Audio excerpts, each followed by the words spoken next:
everybody. Today I am driving an Alfa Romeo GTV Cup. The Alfa GTV is one of those cars. We all remember it, but we've also all forgotten it. You know what I mean when we're talking about cars you lusted after 15 to 20 years ago, and you say, "Oh, do you remember the Alfa GTV?" And they go, "GTV." It's the one with the slash up the side. Oh yeah. Oh, I always wanted one of those. Oh, my mate had one of those. Oh, it sounded so good. Oh, brilliant car. Of course, people also confuse it with the Fiat Coupe of the same era, which used the same platform, and indeed it seems the exact same styling, if not stylist. I actually once owned an Alfa Romeo GTV V6, without a doubt one of the worst cars I've ever bought. I owned it for the sum total of 2 weeks, did about 150 yards in it, and got my money back, because what I was sold, it turns out, wasn't so much a car as a pack of lies. So the less said about that one, the better. Yet still, every now and again, when I'm window shopping on eBay, I will go looking at GTVs, and it's always the Cup that appeals. And why does it?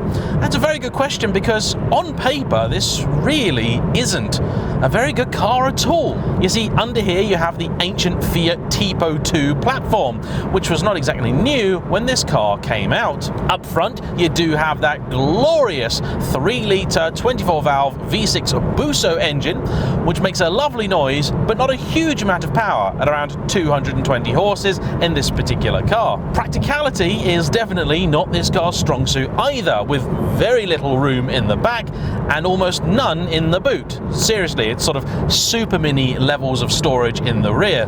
They're not exactly light either, despite the fact they are indeed quite small, weighing over 1,400 kilos in V6 trim.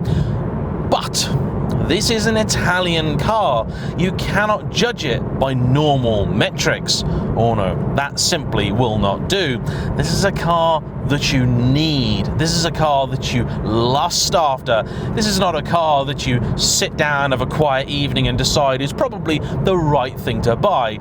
It's just one of those kind of decisions that you have to make.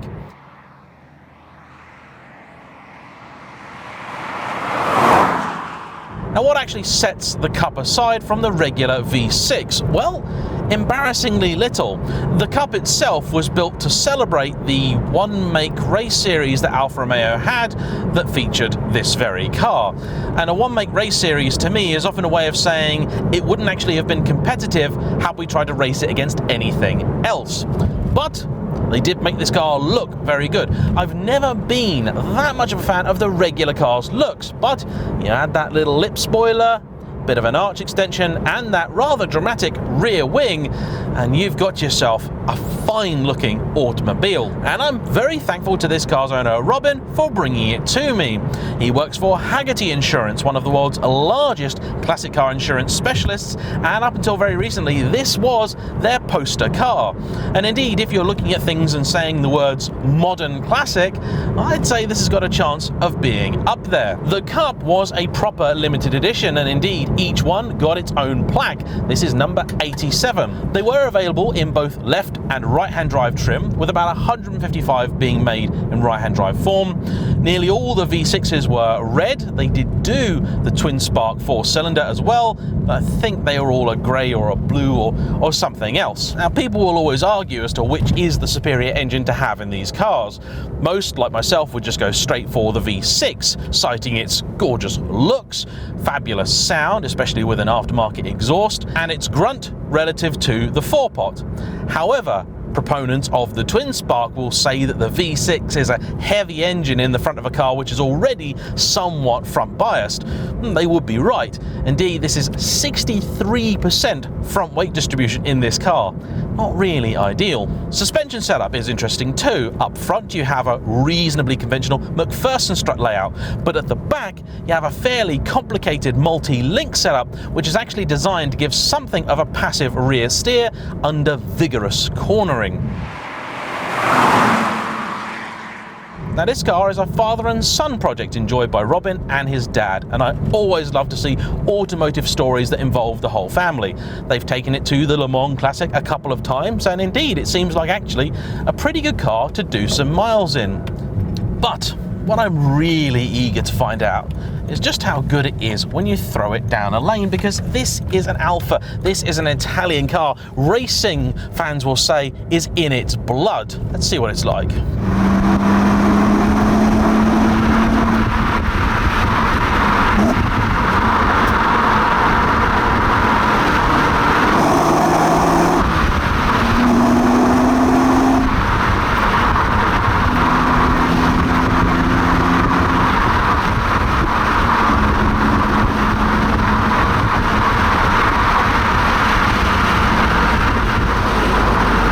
The answer, unfortunately, is not very good. Sorry, Robin. This car has quite a few issues, it would seem. First off, and I believe this is more just a maintenance one, the clutch pedal likes to stick if you manage to get it to go all the way to the floor. Very easy when you don't know the car, and that means I have cooked the clutch this morning already. Sorry about that, Robin. But the strangest thing is the fact that even with just me in this car and nobody else, over anything resembling a remotely difficult bump, it likes to scrape the ground. I've driven some pretty hardcore cars down this route. CLK Black Series, for example, Honda S2000s, all that sort of stuff, and they haven't done that. In fact, the places where this car is touching the ground aren't even ones where I'm even worried about cars hitting the deck. It's really quite weird. It seems to be exclusively the rear which is touching too, so there is every possibility that perhaps something needs looking at, maybe something's not working quite as it should back there. Now there is good news to be had as well. I do like to be fair and balanced after all. The interior of this car is pretty nice and it's got enough sort of baby Ferrari vibes to please most Italian car fans. I love the trio of vents, of gauges and of dials here. That's really quite nice. These seats are actually pretty good too. They aren't the most supportive, but they're good enough to hold you in place during vigorous cornering, and they are very comfortable. Not quite so sure about the material though. The leather's very nice, but the black and white dotty cloth that looks like an optical illusion, I'm not so sure about.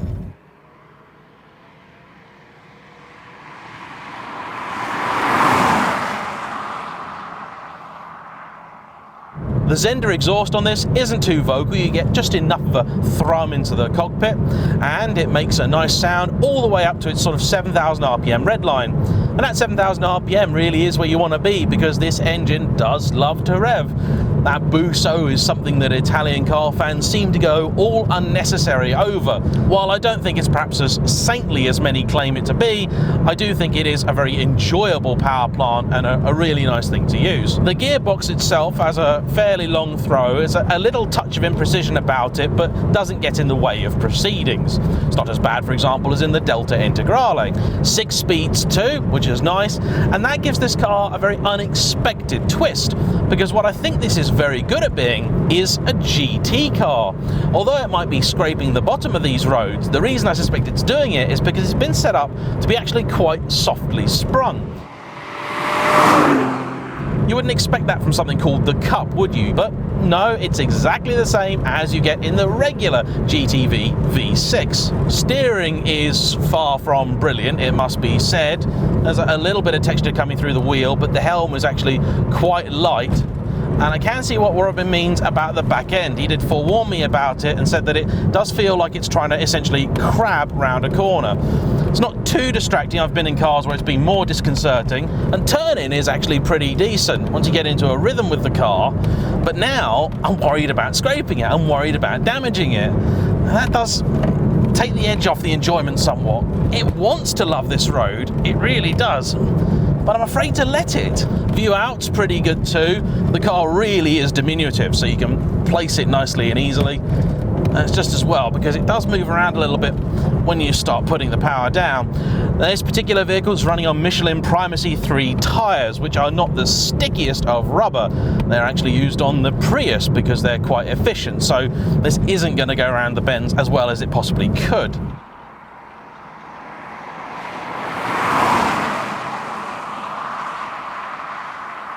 I think it's very easy to see why people would draw comparisons with the contemporary Fiat Coupe. They look very similar, they share the same chassis, but they have a very different feel about them.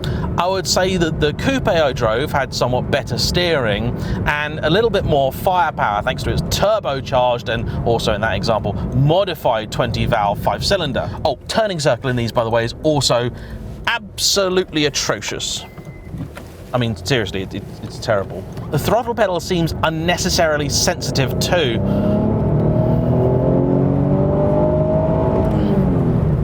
Come on, have some fun in you. Brakes work nicely, and they are better than in the coupe, at least so far. By default, the differential in these was open, although I suspect fitting a Q2 diff into them wouldn't be all that difficult. Oh, there it goes again, just tapping that back. Can't work out if it's the bodywork touching the ground, or I think more likely perhaps the tyres touching the bodywork. If you want quirks and features, it's not a bad car for that either. Try and find the boot release. That took me ages. It's in the glove box, but hidden in the glove box. I mean, not bad enough they've already tucked it away in there, they've had to then go and try and hide the damn thing too.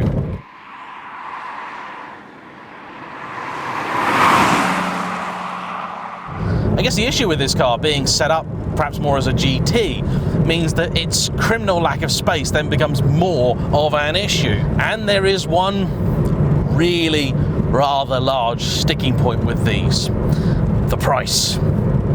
You'd think, wouldn't you, that with the regular GTV available at a few £1,000s or thereabouts, for a dodgy example, a Cup would understandably command a little bit more cash, with its actual changes being relatively few and it fairly easy to build a Cup replica. No. You're looking at about 15 grand if you want to buy one of these things. That's a lot of money. That's an awful lot of money. I can think of a lot of ways you could spend that, perhaps a little bit wiser. Then Italian cars never have been about looking very wise, have they? They've been about looking very cool. And even having driven it now and not really falling for it and knowing how much they cost, when I get out of this thing to take the cameras off, I am going to look at it and go, that is a tasty car. Not so sure about the rear end, never been a fan of that. But from over there, this thing is absolutely sensational.